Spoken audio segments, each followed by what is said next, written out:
good morning, and good morning again. Listen, we're having too much fun, Steven, because I almost forgot to push record. Time's ticking away. The machine is saying hello, live, hello. We're having too much fun with this thing. So, good morning, everybody, and welcome to the show. Steven, how you doing, buddy? I'm doing good, brother. It's a fantastic day, beautiful day in downtown Toronto, and we're rocking and rolling with our business and being able to help a lot of people. That's right. And we were just, having fun talking about what we're going to be dreaming about going where COVID is done and all of our trips we're going to be going on.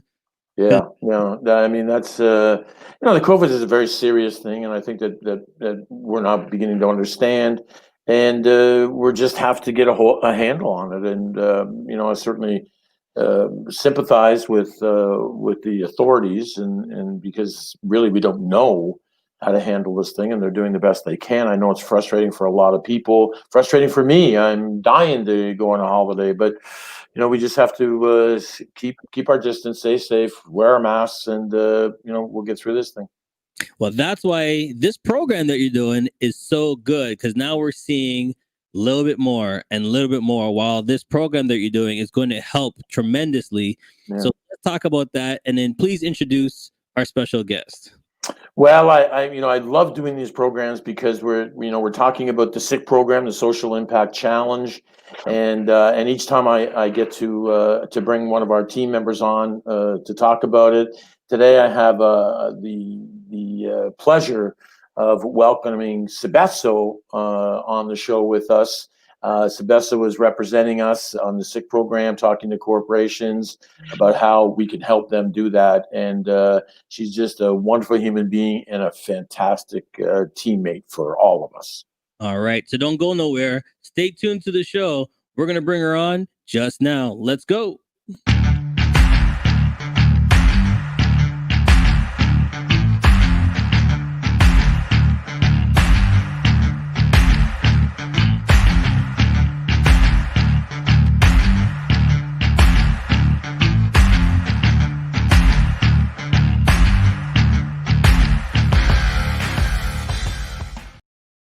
Ladies and gentlemen, please welcome to the show, Sibeso.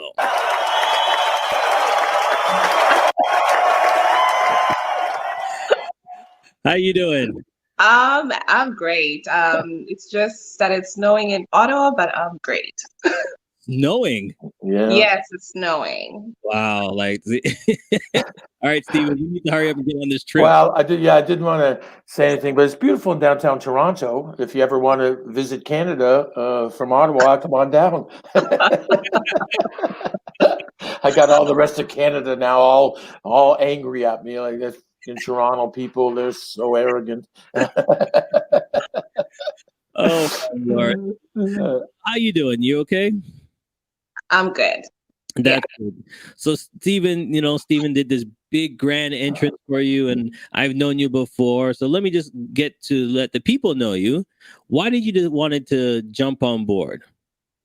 To be honest, I'm always not always, but the fact that the program makes an impact, a positive impact on other people, that already just sold me away. Because in the end, when I'm 60, 65, people should know me as someone who made a positive impact on their lives. And in this case, it's through corporations. So that's a plus. Definitely. So Steven, if people are, outside of the world and they haven't seen this program, explain what SICK is. Yeah, so we wanted to develop a program. Our company's obviously, one of the major things we do is ending hunger in North America, but we wanted to get into the corporations and build a program specifically for them that was going to address, the current climate around millennials, around obviously COVID being one of them. And so the SICK program, the RTG Social Impact Challenge, is a one-of-a-kind program, honestly, that allows them to bring their people together in a time where physically we can't do that, but you can certainly do it now remotely. But it's not a typical one like this, where we're on a podcast or we're on a Zoom call or whatever chat room and you're talking. And this is about, we gamified this. This is about making a social impact. through this program. This is about really partnering with the United Nations in all 17 Sustainable Development Goals, which is extremely important. And we really took a lot of time and effort to build this program and address almost all of the issues right now. Some of them that we found that were really flawed in the way companies were rolling out programs, team buildings, and things like that, that were really unbeknownst to them, alienating some of their employees. Because one of the things we've discovered in all of our data and our testing and everything is that the young people, when they get really passionate about a cause, that's what they like to focus on. Not 17 of them, but like one. And so they get passionate about climate or racial injustice or whatever it may be, and that's what they focus on. So when you roll out programs that are not about that, they simply don't get engaged. So my advice to companies is, when you're being strategic, don't do something where you already know that it's going to be flawed, that you're not going to get 100% engagement. Right. And by the way, when I say that, Charles, I've had a lot of CEOs say to me, well, you're not really going to do programs where you get 100% engagement. Well, I disagree. If you make your all of your programs about the employees and not about you, like imagine a company saying, a couple of big ones, and I won't name names, but they've said, well, we've decided, literally that's how it started, we've decided that we're going to select these 6 SDGs, Sustainable Development Goals, that our company is going to focus on. And they got like 60,000 employees. And I said to them in the meeting, I said, well, good luck with that. That's a flawed strategy. But, and their CMO said, what do you mean it's a flawed strategy? I said, well, why would you build a program? Why'd you focus on 6 when there's 17 of them? Right. And you're going to have some of your 60,000 employees, some of them millennials, that simply are not interested in those 6, and they will not get engaged. And we can prove it. And even he said, wow, you know what? We never really thought about it. And he said to me, so what's the solution? And I said, well, that's an easy one. That's going to, by the way, it's already starting, and every company better listen very carefully. Do programs that are focused on your employees. Make it about them, not about you. Do programs where you're going to get 100% engagement, not because in the past you haven't done it, because you're building a program now around your employees, and they will. So in our program, when we start the program, it's a month-long program. All the employees register, and then when they open it up, they see all 17 Sustainable Development Goals. They can pick a challenge based on the one that they're passionate about.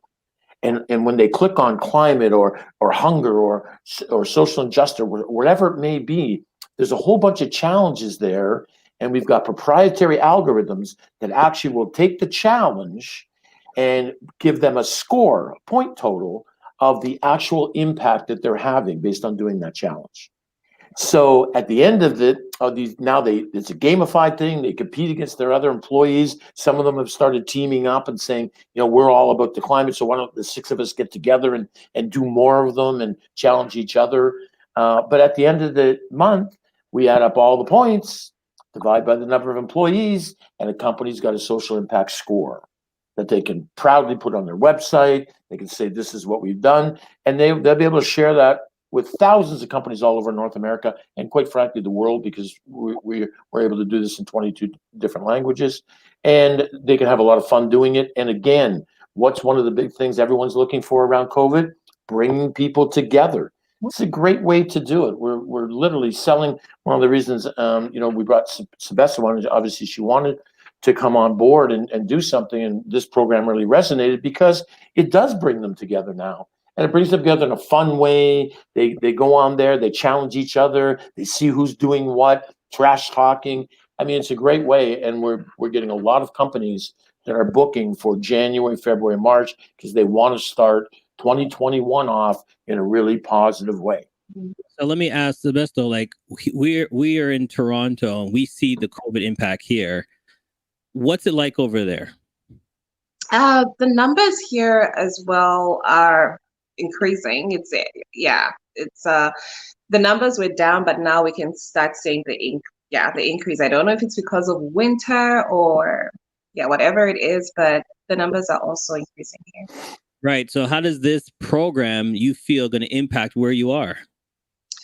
Well, it's a social impact, and the fact that you can do it from home. As you can see right now, I'm on my couch, and I can still, based on whatever challenge that is for the day, I can do the challenge with my colleagues online and still make a positive impact to the world despite what's going on. So that's what I like about the program. You can do it from home. You can if you're still working in the office, you can do it at the office, but the fact is you're still making a social impact. And that's the baseline. Yeah, that's key. So the reason I asked you those questions because there's no excuse. You know what I No, mean? There's no nope. excuse to say, well, COVID's happening now, let's do it later, or this is happening. There's no excuse because you just said, it's online. We can work together as companies. You can do a program where people can, people are working from home. They can still do the program, right? So there's Yes. no excuses on this. And apart from that, I'll make a comment. When I 2 years ago now, I worked in the corporate world and we did have those challenges, but you had to physically be in one space. So the fact that this one, you can actually do it alone, but as a team, that's a bonus, thanks to technology and of course the program. Yes, definitely. And that's the great thing about it is now, and the thing is now you can reach more people. Oh, yeah. You can send the message out on Twitter. You can send it out on Facebook. You can send it out to any of your groups. And like Steven said, the more people you send it out to, the business grows. So this is great for business owners because now you're doing a social impact and you're getting your name out there. So it's branding, right? Yes. Yeah. And apart from that, I'd also like to say it's not just, let's say, Canada, right? It's a social impact in the world because we have been talking to other corporations. For example, my husband is Nigerian, I'm Zambian. So this program can also be done in those other countries. What's important is making a social impact on the world. Yes. And not just the country. No, absolutely. And keeping in mind too, Charles, is that this is a lot of people aren't aware of, when I said, in fact, I was talking yesterday on a podcast and I kept saying SDGs and I could see finally the guy he had kind of a frown and I said, do you know what an SDG is? And he said, no. And I said, oh, I apologize. I mean, an SDG. So just so everybody is clear, in 2015, the UN got together, 196 member countries, and they created a white paper, a manifesto of what they wanted to do in 15 years. And they developed 17 specific sustainable development goals, SDGs, that they wanted to have eradicated by 2030. So a 15-year period. So right now we are in the decade of social impact. We are now getting together. And here's the exciting thing a lot of people don't know. Traditionally in North America, United Nations, and this is no knock on the United Nations, it's just the nature of it because they focus really on developing countries. So when they do stuff, North American companies kind of, ignore it. It's like, well, United Nations, what the hell they're doing now. But for whatever reason, the American corporations have attached themselves to this. We're close to 70% now of North American companies that are referring to the SDGs when they're talking about growth, culture, employees, anything. So this is an anomaly. It's unbelievable that this is happening. So now when we talk about that, it's so important. But again, they've and you know what? Originally, there was nothing wrong with picking year 2 or 3 or whatever, and still you can still do that. What we're saying to companies is that's all great. Do that. Pick your climate and hunger, whatever you want to do. That's fantastic. But make sure you do our program because the issues that companies are facing today, they need to improve their culture. They all know that because they know culture is tied directly to bottom line. But the most serious issue, and all these companies out there listening to this, and they all know it already, is employee attraction and retention. In particular, retention. Millennials tend to have a limited shelf life on companies where they just say, it's time to leave. No particular reason. It's just time to leave. And that's frightening for companies because it costs a lot of money to continue to replace, we train them, we do all that stuff. We don't want them to leave every 2.5 years. So you need to do programs that engage them, that increase your employee retention. And the way to do that in this climate today with the younger generation is through social impact. Give them an emotional connection to your brand, just like you want an emotional connection to your brand to all of your clients. You want your clients to say, wow, look at this. This company's a really good company. Look at the stuff they're doing. This is important. So this is why social impact in general is important, but to have it, to be able to go and say, this is what we're doing. Imagine, I gave this example to a company in San Francisco. We just booked a couple, and we were talking about this, and I said to them, so here's what happens with the good companies. They go out, the employees go out and they go for drinks with their friends, and when they go for drinks, of course they can't do that today, but they still talk to them, and they say, hey, guess what we did today? Guess what I did today? I did some climate things, and they talk about it. They get excited about it.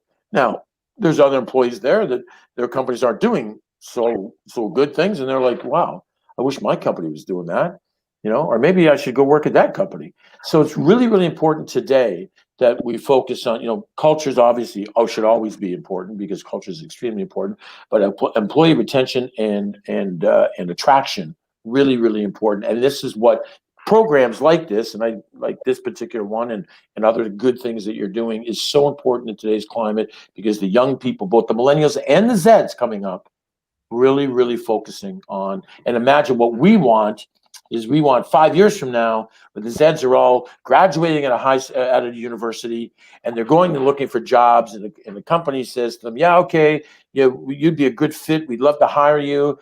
And the Zed says, yeah, well, before we go there, what's your social impact score? That's what we want to see. Right. And then they've got it, right? So, yeah. Anyway. Listen, we're going to take a quick break, but when we come back, I want to talk about this right here. I think this is important. We talked about the millennials, but here, right there, everyone. That's a heartbeat. I want to put that in, and I want to talk about that when we come back. Stay tuned. RTG Group is a social enterprise. We substantially benefit and reward those who choose to do good. Our mandate in all of our programs is that everyone must win more than they put in. For more information, call 647-859-0126. We can do this together.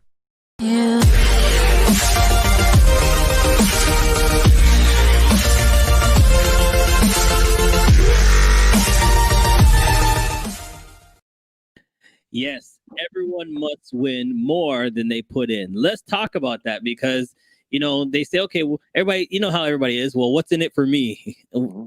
What's in it for you? Giving should be the first thing. Okay? Yeah.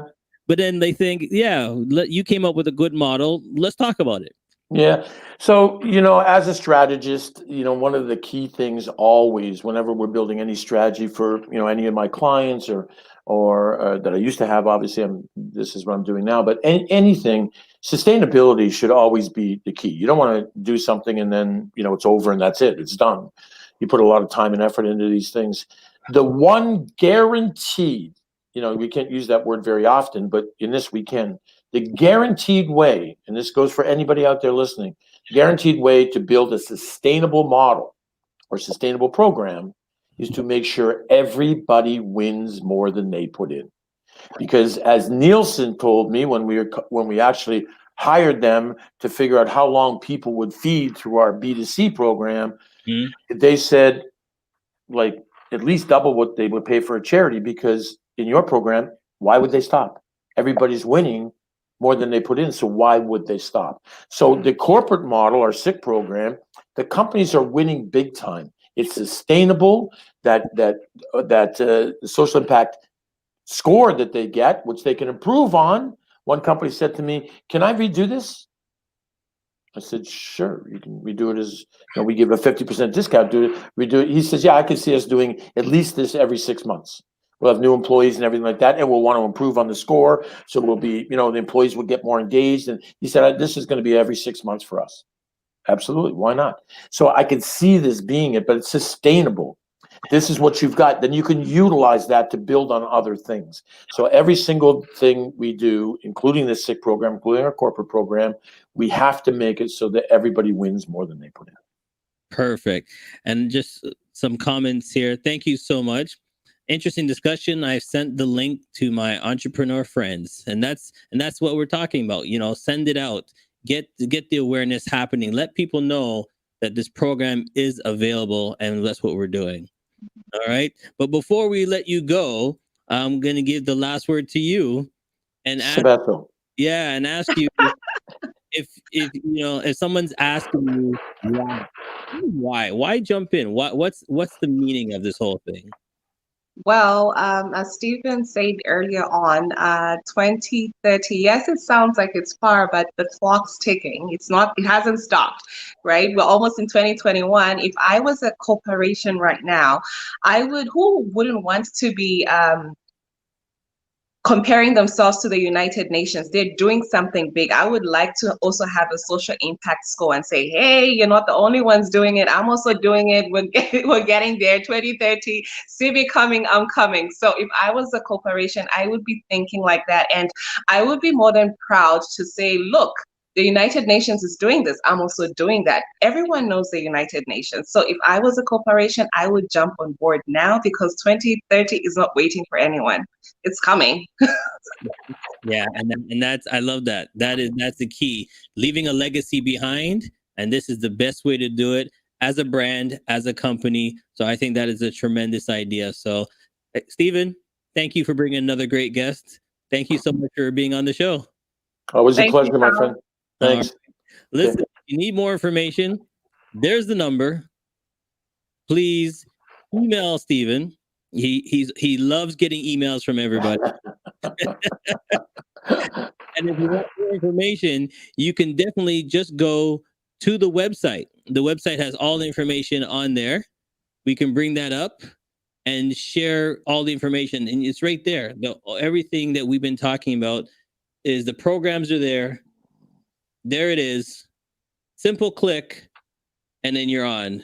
And then it'll take you to more information, more leads, what you got to do. So at the end of the day, like she said, what are you waiting for? Jump on board, leave a legacy behind. Like I always say, you didn't have to watch, but I'm glad that you did. Today, call somebody, let them know that you can be an impact and they should jump on board. Thank you, guys. I appreciate it. Thanks, Charles. Has come to an end. But the fun doesn't have to stop here. If you have any questions, suggestions, or feedback, head over right now to Twitter and Facebook and like, share, and get involved. Join us next time. Please be advised that this podcast is meant for educational and informational purposes only and is in no way a replacement for legal or medical